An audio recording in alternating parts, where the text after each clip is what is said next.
Good morning, everyone. And thank you for being here in such a timely fashion. For those of you who might not know me, my name is Bharati. This is my friend Manisha, and it's our joy to be with you today. As you look around, you'll see lots of empty chairs. Those represent members of the choir who are in Seattle.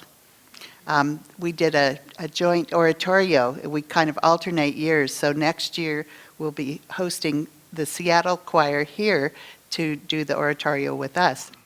So anyway, it's really nice to just feel that energetic flow from that wonderful event that they did last night. So our topic, wow, it's, reason versus intuition, and of course there's no real versus there, and willpower. And at first glance, you kind of think, well, that's interesting. But the real connection, as I see it between those, is that our will, which, as Yogananda said, and we all have probably experienced, is subject to whim until we can bring it steadfastly into truth. So our goal is to try to figure out what is God's will so we can align our will to God's will, because that's going to turn out best for all of us. But how do we do that? Well, we have to use our intuition.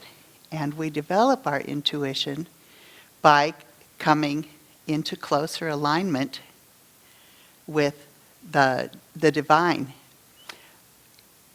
I was pondering over the course of the week, and I had a few conversations with people trying to just kind of think, well, the fact of the matter is, it actually came about by a comment that came up when last weekend, Ananta and Maria were here from the village to do a Kriya retreat, and somebody had asked them, in referring to the spiritual eye, when you see the light, and people have said, well, try to go more into the light.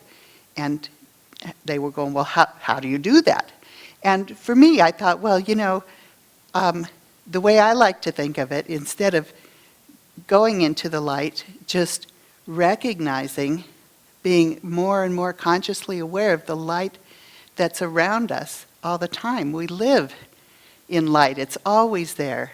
God is always with us. We're not separate. And yet in our language, we often refer, we seek God or whatever. And you're thinking, I saw a thing in Facebook recently, and it was said something to the effect of, a person seeking God is like a fish seeking the water. There you are. You don't have to look for anything, but just the way our consciousness is, the limited view we often have of ourselves, it just can be helpful to think of looking in a more expanded way. But it's important to just recognize that it's already there, whatever, we're part of it. And I wanted to just share 3 little visual images with you. I'm a pretty visual thinker, so that's very helpful to me. I don't know if they'll be to you or not. But I remember Yogananda and then Swami Kriyananda had talked about one time thinking of our relationship with the infinite like you would a gas burner on a stove. When you look at it, you turn it on, click, click, click, finally the flames jump up, and it looks like many different little flames, each one separate. And yet, if you knew the inner workings, it's all one flame. It's just coming out of individual little jets. It's all one source, but just manifesting as little individual things. And that's just the way we are with the infinite. We're just little individual manifestations, but we're all one. And then I was thinking about, again, these things will usually pop up when you're trying to think of examples, if you let it go and don't stress your mind out too much with it, then suddenly from somewhere will come an image. And I was thinking about holograms. Because if you take a hologram, which is a three-dimensional image made of energy, ta-da, just like we are, three-dimensional images made of energy. But one of the really interesting things about the hologram is that if you cut it in half, each half contains the whole thing. Or no matter how small you go with it, that little bit contains the entire image. And I thought, well, then again, here we are. We're all the little bits, and we each contain the whole image because we are that. And the third one was, I'm living out at Laurelwood. I was sitting at dinner the other night, and I was overhearing a conversation, or bits of it, from another table, and I heard somebody say, well, I'm just a fractal of God. And I thought, well, how wonderful to see, because a fractal is a pattern that repeats and repeats and repeats along its edges, however that really works, but with the same thing over and over again. And again, that was just a beautiful image to me as a reminder that we're always, we seem separate, and we are separate in a certain way. We're each here with our little ego that keeps us in our body and allows us to be part of this life without just merging instantly back into the infinite. And yet, we're all made of the same substance, the same cosmic energy, and how wonderful that is. So then I was thinking, well, gosh, wouldn't it be great to be able to be in touch with that greater source, that greater, expanded version of ourselves that we are made from. And so I wanted to do something a little bit different today. We don't usually do this in the middle of service, but there's an affirmation from Yogananda that has been a great help to me through many times in my life. In times where I was having a lot of maybe physical challenges or mental challenges or spiritual challenges, all of those at different times, and sometimes all together when things seemed kind of dark. And this is an affirmation about the light and just being in the light. And I think you got a little piece of paper that has this affirmation on it. If you did not, please just raise your hand and one of the ushers will bring you one. And you probably want to have it. Okay. So here they're coming around. Just keep your hand up till you get one. And we're going to do this affirmation together for an extended period of time. And I'm going to sit down so I can do it without, falling down after a few minutes. And what we're going to do is we'll start doing it out loud together, and then we'll just get quieter, and pretty soon we'll just be doing it silently, but you'll have the words in case you need them. The less you can use the printed word, the better. But really, as we do this, just try to feel what there is. I'm going to just plop myself down as we get started. And then after we do this for maybe 5 minutes, or I don't know how long, we'll see, then you can stop repeating it and just be in it. And then I will end with a reading from Whispers. So here we are. I am submerged in eternal light. It permeates every particle of my being. I am living in that light. The divine spirit fills me within and without. I am submerged in eternal light. It permeates every particle of my being.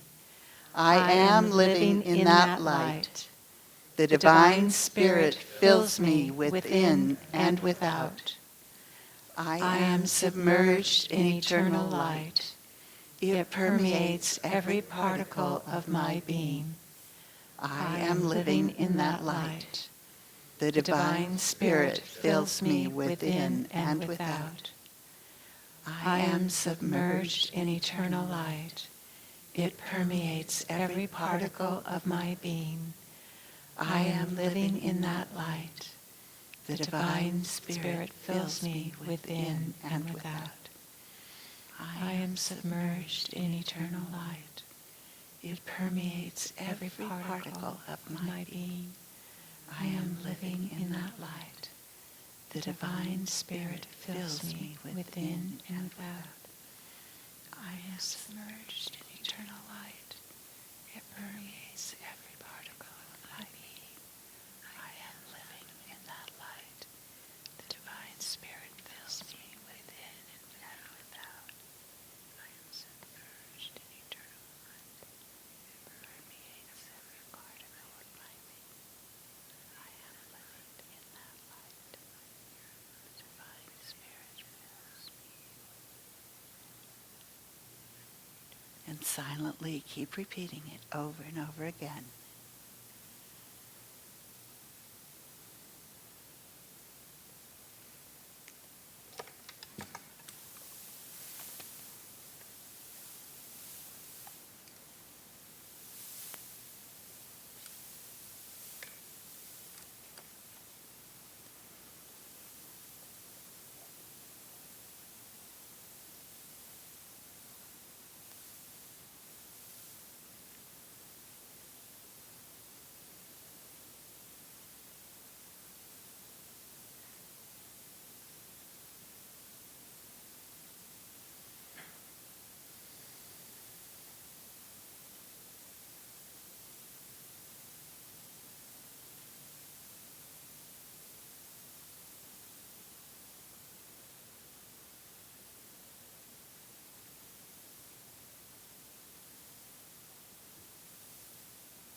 if your mind drifts, just bring it right back. Right back to the affirmation.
And now, from Whispers from Eternity, let me feel that thou and I are one.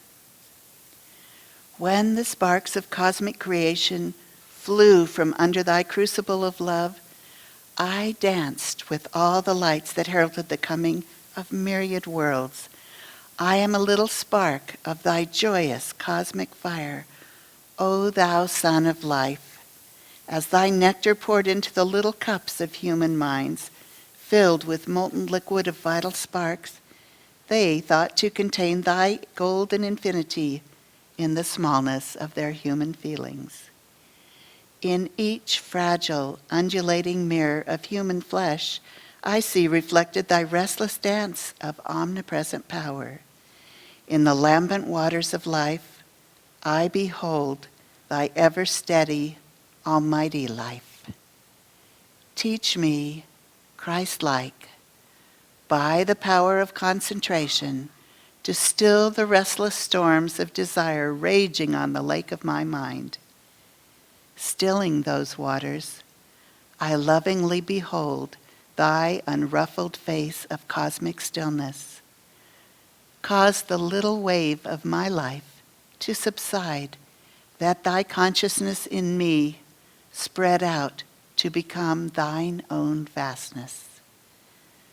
Let me feel my heart throbbing in thy breast, my feet moving with thy energy, thy breath mingling through mine, thy energy actively moving my arms, thy thoughts weaving all the thoughts in my brain. When I cry, thy soft sigh within me wakens me to thy joy.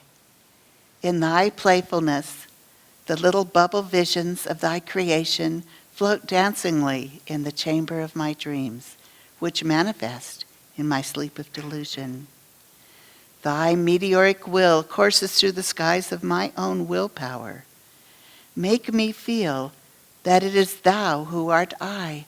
Oh, make me thyself, that I behold my little bubble of self, ever floating in thee.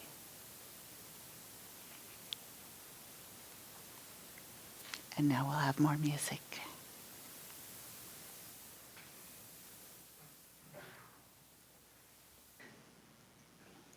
Paramahansa Yogananda explains the song that Divine Mother has given us her love.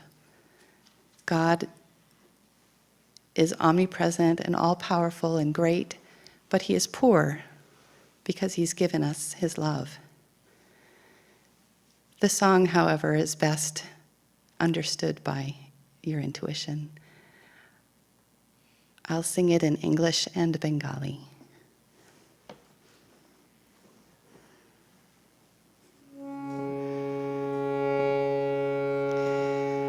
O devotee, I can give thee salvation, but not by love and devotion. For when I give those away, I give myself away.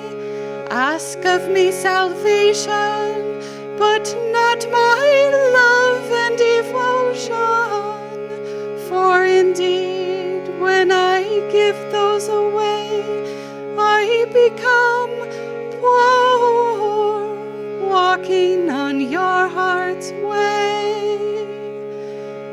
kapare,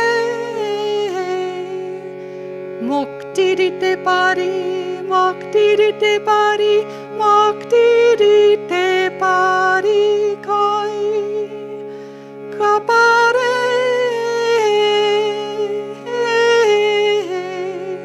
moktirite pari, moktirite pari koi. O devotee, I can give thee salvation, but not my love and devotion. For when I give those away, I give myself away.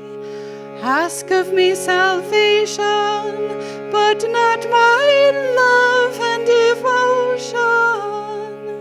For indeed, when I give those away, I become a poor, walking on your heart's way. Kapare, moktirite pari, moktirite pari, moktirite pari koi. Kapare,